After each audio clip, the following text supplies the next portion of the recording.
ሰላም ጤና ይስጥልን ክቡራን የዩቲዩብ ቤተሰቦች፣ የሰዓቱን አጫጭር መረጃዎች እየቀርብ ያለው እስከ ፍጻሜው አብራችሁን ቆዩ።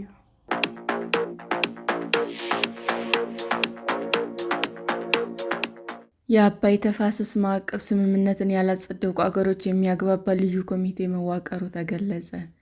የአባይ ወይም የናይል ወንዝ ተፋሰስ የትብብር ማዕቀፍ ስምምነት ያልፈረሙ አገሮች የሚያግባባ ልዩ ኮሚቴ መዋቀሩ ተገለጸ። ስምምነቱን ካላጸደቁ አገሮች መካከል ዋነኞቹ ግብጽ፣ ሱዳን፣ ዲሞክራቲክ ሪፐብሊክ ኮንጎ እና ኬንያ ስምምነቱን እንዲያጸድቁ አሁንም ግፊት እየተደረገ መሆኑና ስምምነቱን የፈረመችው ኬንያም እንድታጸድቅ የናይል ተፋሰስ አገሮች ኢኒሺዬቲቭ አስታውቋል። በተቋሙ የውሃ ፕሮግራሞች አማካሪ ሚካኤል ኪዛ ለሪፖርተር እንደተናገሩት የአባይ ወንዝ ተፋሰስ የትብብር ማዕቀፍ ስምምነት በአብዛኞቹ አባል አገሮች ሕግ አውጭ ምክር ቤቶች ከጸደቀ በኋላ ከአንድ ዓመት በፊት የአፍሪካ ሕብረት ስምምነት አስገዳጅ እንዲሆንና ይህንን የሚያስፈጽም ተቋም እንዲመሰረት ውሳኔ ተላልፏል። የተፋሰሱ አባል የሆኑት ግብጽን ጨምሮ 4 አገሮች የተቃውሞ ድምፅ መስጠታቸውንም አስታውሰዋል። በሕብረቱ ውሳኔ ላይ የተቃውሞ ድምፅ የሰጡትና የተፋሰሱ አባል የሆኑት 4 አገሮች አሁንም ስምምነቱን እንዲያጸድቁ ግፊት እየተደረገ መሆኑን አማካሪው አስረድተዋል።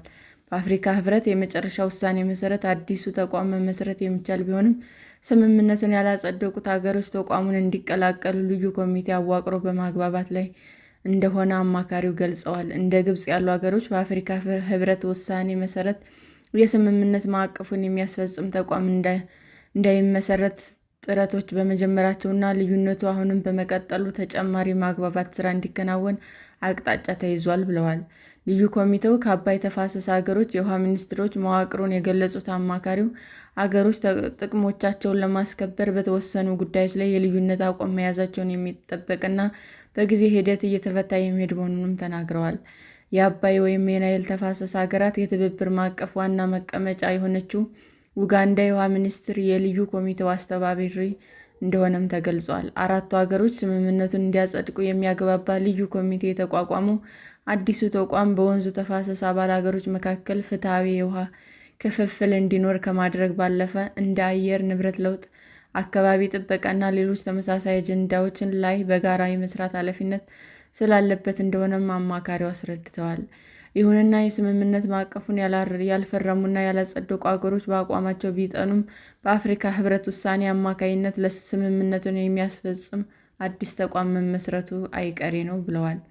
ልዩ ኮሚቴው ዋና ተልዕኮ ስምምነቱን ያላጸደቁ አገሮችን ከማግባባት በተጨማሪ በአፍሪካ ሕብረት ውሳኔ አማካኝነት ስለሚመሰረተው ተቋም ዋና መቀመጫ፣ ከ26 ዓመታት በፊት ስለተቋቋመው የአባይ ወይም የናይል ተፋሰስ አገሮች የትብብር ማዕቀፍ ህልውና፣ የአዲስ ተቋም ስያሜና ሌሎች ጉዳዮች ላይ የውሳኔ ሀሳብ የመስጠት ኃላፊነት እንደተሰጠውም ተገልጿል። ልዩ ኮሚቴው የተሰጡትን 2 ዕቅዶች እስከ መጪው መስከረም 2018 ዓ.ም ድረስ እንዲያጠናቅቅ ጊዜ ተሰጥቶታል ተብሏል።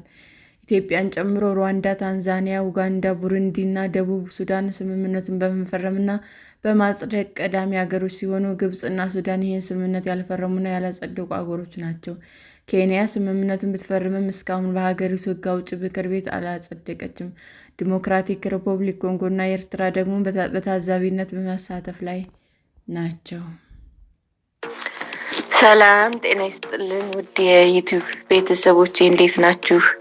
አዲስ ጀማሪ ነኝና ሰብስክራይብ ያደረጋችሁ አበረታቱኝ። አመሰግናለሁ። የኢራን የሳይበር ጦር በአሜሪካ እና በእስራኤል ላይ ምን እርምጃ ይወስዳል?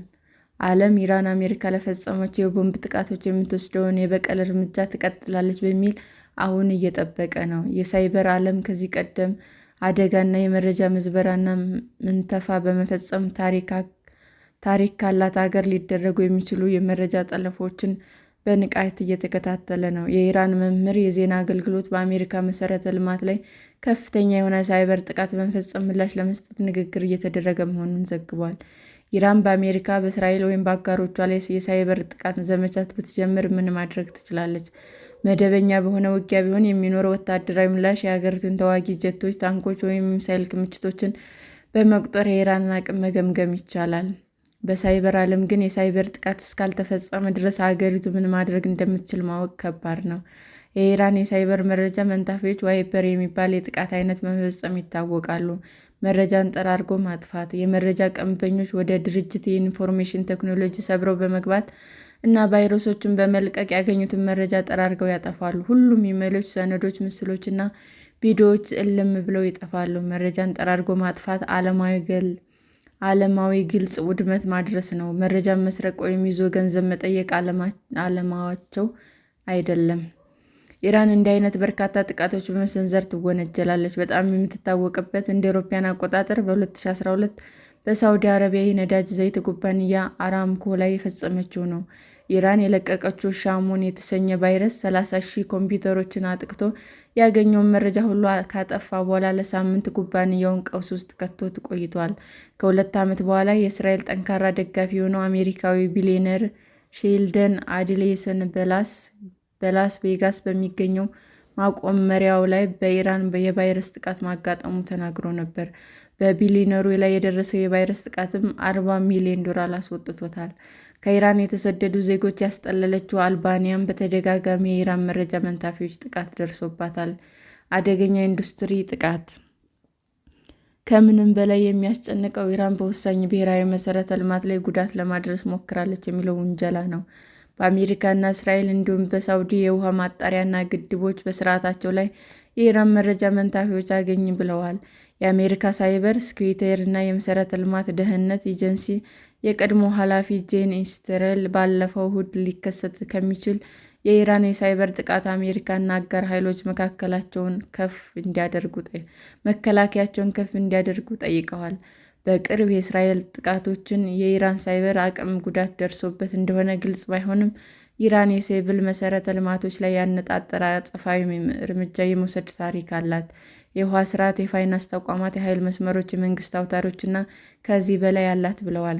ከእንደዚህ አይነት ጥቃቶች ኢራን ከሩሲያ፣ ቻይና እና ሰሜን ኮሪያ ጋር የምዕራቡን የሳይበር ስጋት ተደርጋ ትታያለች። እንደ ዓለም አቀፉ የስትራቴጂክ ጥናት ኢንስቲትዩት ኢራን በዓለም ደረጃ ሶስተኛ የሳይበር ኃይል ያላት ሀገር ናት። በ2021 የወጣው ይህ ግምገማም ጥቃት ለመፈጸም፣ ለስለላ እና ለመከላከያ ሳይበር መሳሪያዎችን ለማዋል ያላት አቅም ከሰሜን ኮሪያ እና ከጃፓን ጋር የሚመሳሰል ነው። የቤልፍ ብሔራዊ የሳይበር ኃይል ደረጃ ተመራማሪዎች በ2022 ባወጡት ዓለም አቀፍ ደረጃ ኢራን 10ኛ ደረጃ ላይ ያስቀምጠዋታል። ኢራን በሳይበር ኃይል ከአሜሪካ፣ ቻይና፣ ሩሲያ፣ እስራኤል ወይም ከዩናይትድ ኪንግደም ግን ወደ ኋላ ያለች ናት። ከአንድ ሳምንት በፊት እስራኤል በኢራን ላይ ከጀመረችው ዘመቻ በኋላ የኢራን የሳይበር እንቅስቃሴ አነስተኛ ነው። በአሜሪካና እስራኤል ኩባንያዎች የበላይነት የሚመራው የሳይበር ደህንነት ኢንዱስትሪው ሊደርስ የሚችል የሳይበር ጥቃት እያስጠነቀቀ ነው። አዳኙ ወፍ። ይሁን እንጂ ግጭቱ ከተቀሰቀሰ ወዲህ ከፍተኛ እንቅስቃሴ የታየው ከእስራኤል ጋር ግንኙነት አለው ከሚባለው ቡድን ነው። ስመ ገናና የሆነው ቡድኑ ለበርካታ ዓመታት በኢራን ላይ በጣም የተራቀቀ ጥቃት በመፈጸም ባለፈው ሳምንት የኢራንን ባንክ እንዲስተጓጎል እና ከኢራን ግዙፍ የክሪፕቶግራፊክ ከረንሲ ኩባንያ $90 ሚሊዮን በመስረቅ ማውደሙ ተነግሯል። በግርድፉ አዳኙ ወፍ የሚባለው ቡድን እንደ አውሮፓውያን አቆጣጠር በ2022 የሰው ሕይወት አደጋ ላይ የጣለ የኢራን የብረታ ብረት ሥራ በመመንተፍ ግዙፍ ጉዳት አድርሷል። ኢራን የሳይበር ኃይል ለመሆን ወደ ልማት የገባችውም እንደ አውሮፓውያን አቆጣጠር በ2010 በእስራኤል እና በአሜሪካ በደረሰባት የሳይበር ጥቃት የሀገሪቱ የኒውክሌር ማበልጸጊያ ጣቢያ ጉዳት ከደረሰበት በኋላ ነው። ከዚህ ጊዜ በኋላ ኢራን አቅሟን ያሳደገች ሲሆን ምንም ያህል ጠንካራ እንደሆነች በቅርቡ ልታሳይ ትችላለች።